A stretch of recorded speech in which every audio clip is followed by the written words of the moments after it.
période. Ce syndrome était très fréquent dans les pouponnières de la France d'après-guerre. La solitude rendait les jeunes enfants malades, ils dépérissaient peu à peu, aussi bien physiquement que psychiquement.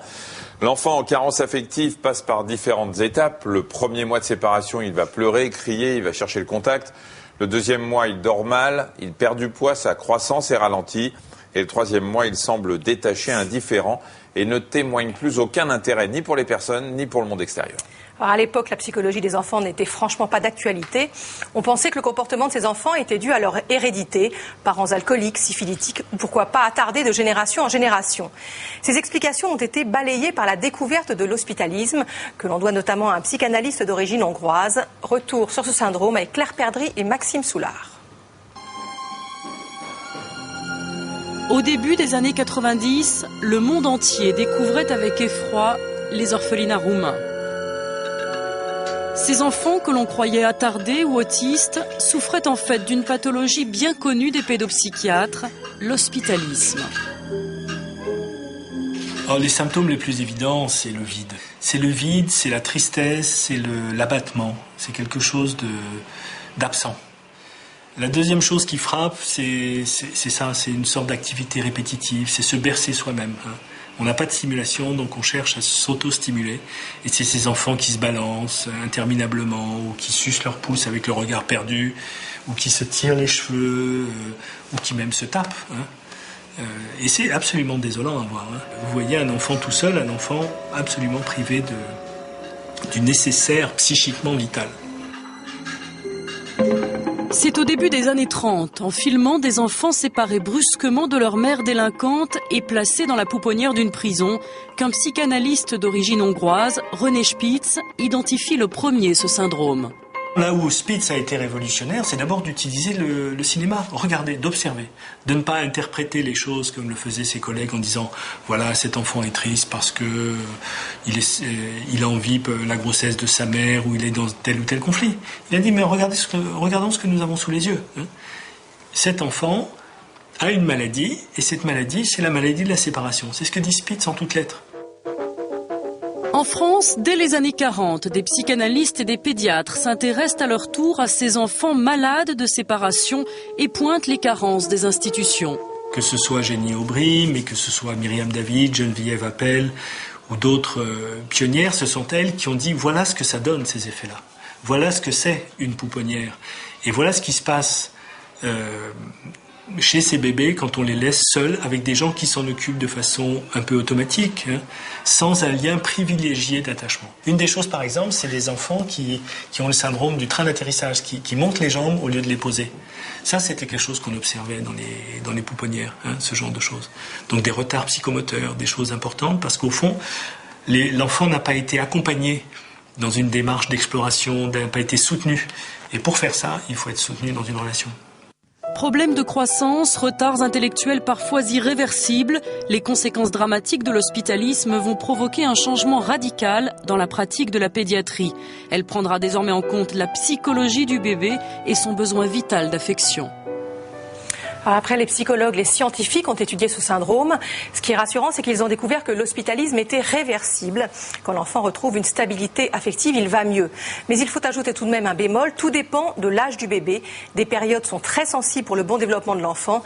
Les séparations pendant les 3 premières années sont les plus graves, et particulièrement entre le 6e et le 15e mois de l'enfant. Des radiologues américains ont récemment étudié le cerveau d'enfants roumains âgés de 9 ans. Ces petits n'avaient connu que l'orphelinat avant d'être adoptés à l'âge de 3 ans. Leur cerveau présentait des années après des séquelles irréversibles. Les zones cérébrales impliquées dans les émotions étaient moins développées que celles des autres enfants, même si on peut toujours émettre des réserves sur l'histoire du quotient intellectuel. L'étude indique quand même que le QI de ces enfants se situait autour de 80, c'est-à-dire bien en dessous de la moyenne. Et s'il fallait une preuve scientifique des conséquences néfastes de la carence affective, elle est établie. Aujourd'hui, les professionnels en contact avec des enfants sont très vigilants. Claire Perdry et Maxime Soulard l'ont constaté en se rendant dans une pouponnière en région parisienne. Là-bas, des enfants de 0 à 3 ans sont placés sur décision judiciaire. Pour garantir l'anonymat, vous comprendrez bien que les prénoms de ces enfants ont été changés. Regardez. Quand ils arrivent à la pouponnière, ils n'ont que quelques semaines ou quelques mois et un passé déjà très lourd. Ça y est, t'es réveillé? Oui, tu as bien dormi? Séparés de parents parfois maltraitants ou simplement dépassés, ils vont devoir se reconstruire loin d'eux. Paul vient d'avoir 1 an. Récemment encore, il présentait les signes inquiétants d'une carence affective et se balançait inlassablement dans son lit. Il a quoi ce yaourt? On dirait que ça sent le citron.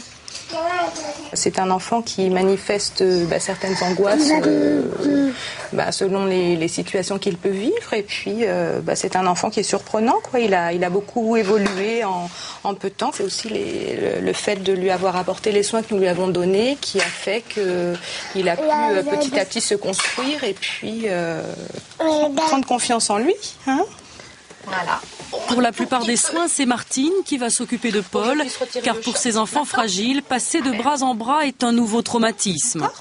Présente dans un coin de la pièce, la psychologue note l'évolution de leur rapport. Ce sont des enfants qui ont mis en place des mécanismes de défense, on va dire, des comportements évitants.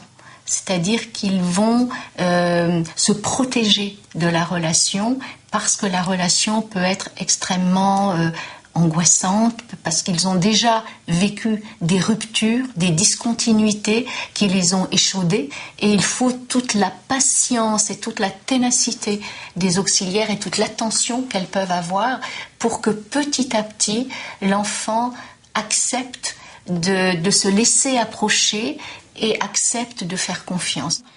Rien n'est laissé au hasard pour repérer les éventuels signaux de détresse des petits pensionnaires. Et dans sa manière de boire, est-ce qu'il arrive encore à se jeter en arrière, à sursauter comme il faisait? À la fois il voulait boire, puis à un moment donné il rejetait le biberon. Est-ce que c'est encore des signaux qui perdurent, ça? De moins en moins. On a tout observé qu'il arrive il est beaucoup plus calme. D'ailleurs, en rapport avec ses balancements, il y a aussi le fait que son eczéma a quand même régressé. Il a une peau beaucoup plus belle parce qu'il réagissait beaucoup aussi quand en somatisant.